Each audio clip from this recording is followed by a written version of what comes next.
Welcome to the Lao Jiaos Podcast. This is where we bring you unfiltered and unapologetic take on the news, current affairs, and all the things people pretend to understand. I'm your host, Yong, and with me is fellow Lao Jiao that I haven't seen in quite some time, Jordan. How are you? Yeah, man. As you can see, I just shifted to my new house, my own hood. Yeah, it's been a month, so I took almost like a 1 month break from recording. Yeah, so that I can settle down and all this and find a mini workspace. Maybe Mida can show my mini workspace lah. Hey, but I have to say, once you move, suddenly, how to say, because I think your move really coincide with Man City slipping up. Then suddenly Arsenal had the lead and then they held the lead and then they won the league with 1 game to go lah. Yeah. So do you think your move really changed Arsenal fortunes, or do you like go to temple or what to pray? We play with our heart. When we lose to Man City, look at Declan Rice. We are not done. The narrative for a lot of the season has been Arsenal lah, what dark arts lah, what we win 1-0 lah. Then suddenly you see them win then everybody like okay lah, deserved win lah. It's Arsenal time. Then like what the hell is the same people that say Arsenal dark arts? Yeah. Sean, I feel you, man, Sean.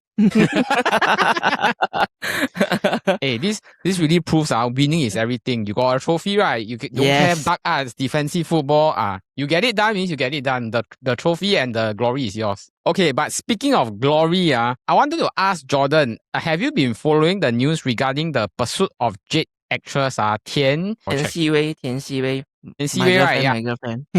Your girlfriend, man. Okay, so do you see her coming to Singapore and drawing a giant crowd at MBS? I would think so. But the crowd thing would not be as crazy as the Swatch AP. I thought you would say the crowd is not as big as if the male lead come. Quite a big thing though, that she come down. Okay, so to give our listeners some context, right? Actually, Chinese actress Tian Xiwei, star of the hit Chinese drama Pursuit of Jade, drew massive crowds at Gucci's Marina Bay Sands store on May 22, where fans waited for hours across 3 floors to see her as she attended the launch of the new Generation Gucci collection as the brand's ambassador. Now, some fans described the experience as exciting but exhausting, with at least one person reportedly fainting in the packed crowd, though many still said the long wait was worth it. Do you actually watch the show or do you get the hype? I'm one of the victims. Okay lah. No lah. I enjoy the show. I enjoy the show lah. Okay lah. It's a no-brainer show, but then like you don't have to watch with 100% attention lah. Understand. But people follow because there's 帅哥美女在里面嘛. Yeah.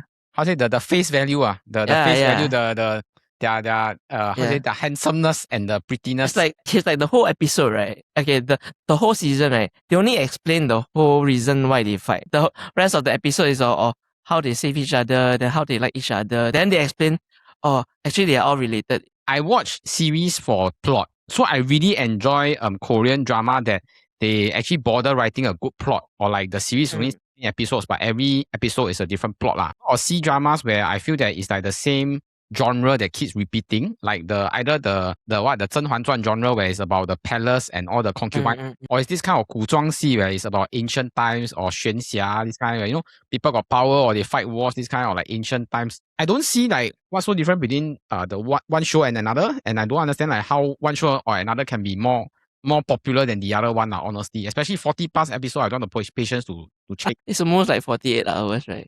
Yeah.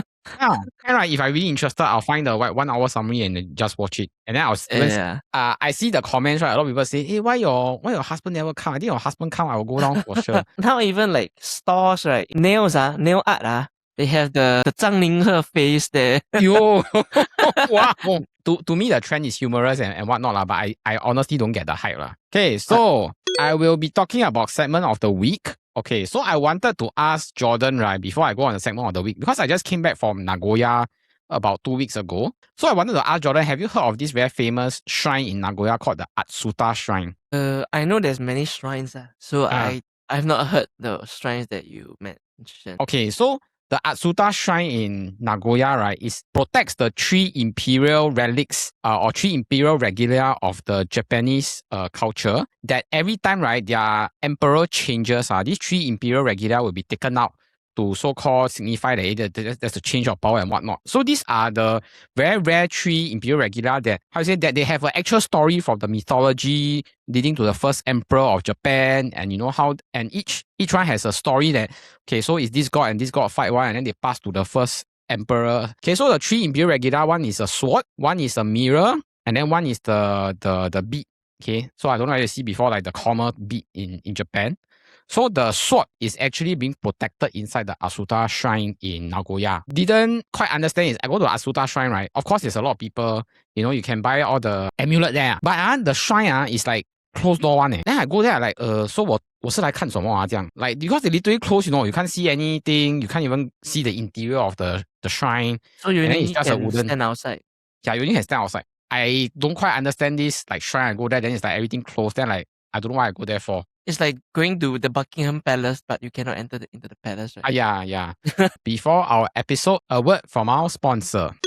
This week's episode of the Chit Chatter is brought to you by our friends at CityMusic, your one-stop shop for all things music and podcast related right here in Singapore. Whether you're picking out your first instrument, upgrading your setup, or starting a podcast, CityMusic has you covered from guitars, keyboards and amps, microphones and full podcast setups, cameras, lighting and streaming gear. Everything you need to create, record and perform at the highest level is all in one place. They also carry a wide range of microphones for every budget. Some of us at the Chit Chatter even use the Zoom ZDM1, a solid podcast mic that delivers great quality at nearly half the price of many popular options. If you're looking to start your own music or podcast journey, be sure to check out CityMusic's website or head down to their store today. A big thanks to our friends at CityMusic for supporting the Chit Chatter. And now, back to the episode. Okay, so for our first news, Dr. Koon has resigned as Senior Minister of State for Manpower and Health, effective 1st June to focus on family. Now, PM Lawrence Wong has accepted his resignation and he will continue to serve as an MP for Tampines GRC. Now, in a personal statement, Dr. Koh said the decision came after much deliberation with his family, describing his years as a political office holder since 2015 as one of the greatest honor of his life. He explained that he had been an absent husband, father and son, while his wife shouldered most of the responsibilities at home, and added that with the work on the Economic Strategy Review Committee completed, it was a timely moment to prioritize his family and take the next few months to be with them and consider his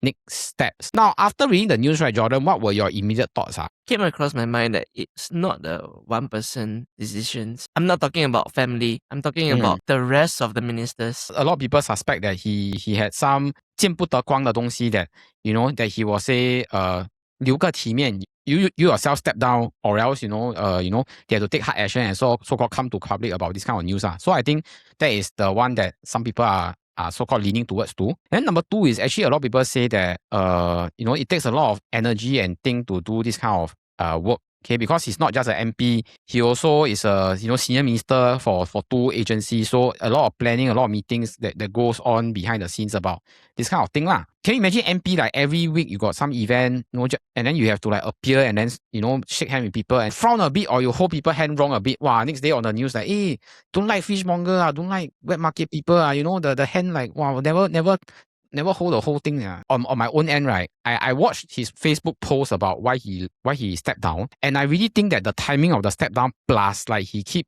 trying to say that it's some health thing, and if he stayed on as a senior minister of state, he couldn't give that same attention. And I really would like to give him the benefit of the doubt by saying that I really think something happened in his family that so-called forced him to step down at such an untimely time. Because if you ask me, most of the time people want to step down on what is often during elections or like a few months before elections, they want to introduce a new party kind of thing. If he thinks that the family should come first, then I don't think it's a wrong thing to do. Current batch of ministers is getting more frequently that you see them stepping down. Our founding fathers, those kind of generations, you hardly see them stepping down. As someone that has worked on the ground, I really think an MP job is not easy. I mean, you don't even talk about whether or not they do a good job or the people sentiment about them, but the fact that they have to spend so much time doing house visit, or like, events, they have to turn up, Saturdays, Sundays, most times that people are spending time with their family, they have to appear at events, they have to go shake residents' hand, and then elections come, so much time is sacrificed for like campaigning and all these things. So 没有功劳也有苦劳 So I would say that, at least give him that benefit of the doubt. He's been doing it since 2015.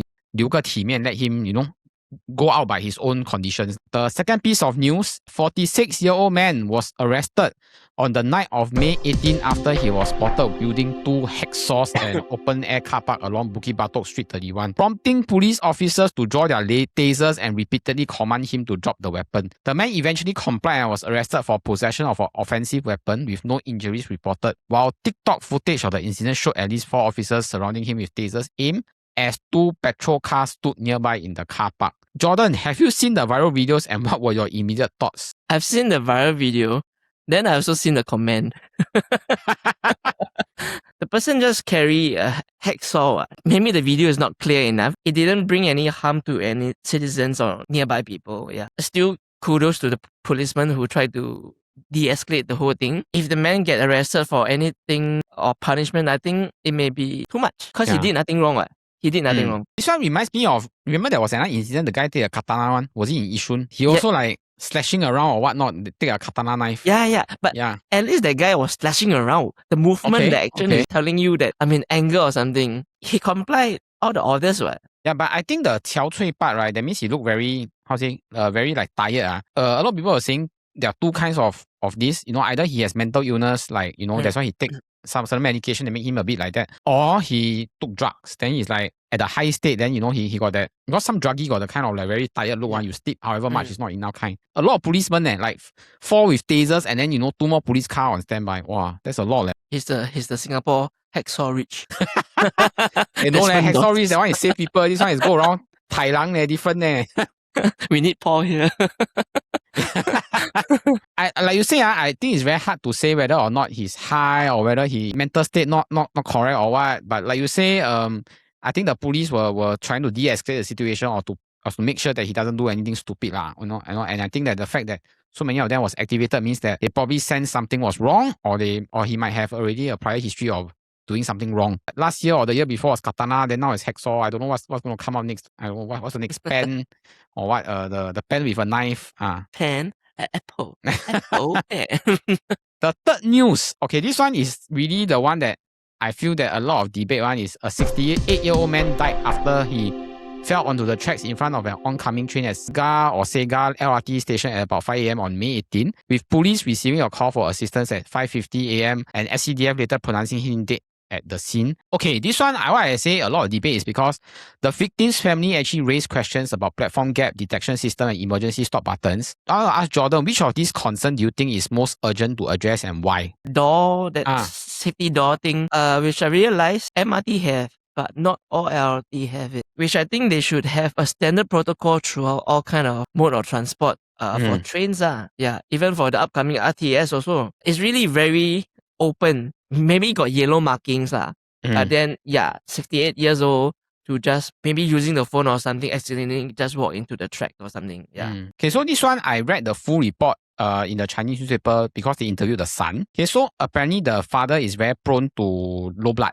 Okay, so there were instances last time where he low blood, then he fainted. Okay, so the son suspect that this is what happened, means that he fainted while on his way to work, and then probably he fainted, then he fell on the track, like you say, because there wasn't any the second door on the MRT on the station one that is different from the door on the MRT .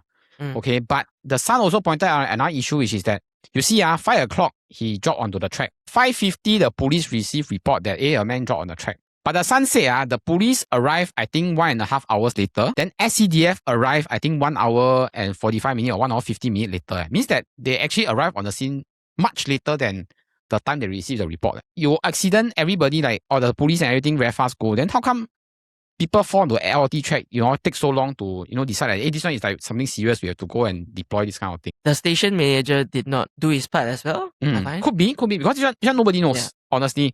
Yeah, because maybe it could be like you say, the communication breakdown or like ascertain whether or not this is an actual case, and then maybe they didn't realize that he dropped. Because like you say, there's no detection device. Day by day patrolling, they realize something is wrong. Then they still have to go fact check. And then after then they start reporting whether or not it's emergency, this kind of thing.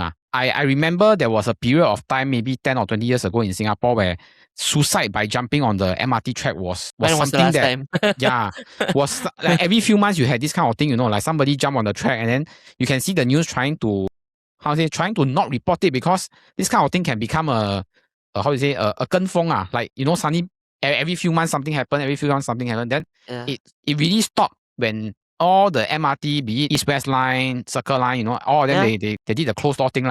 So you see, if that can stop suicide, right, then I really think for those like unplanned one, like, in this case, the guy didn't even want to do suicide. He could just have likely been lightheadedness. If we can prevent one life loss, then we should do .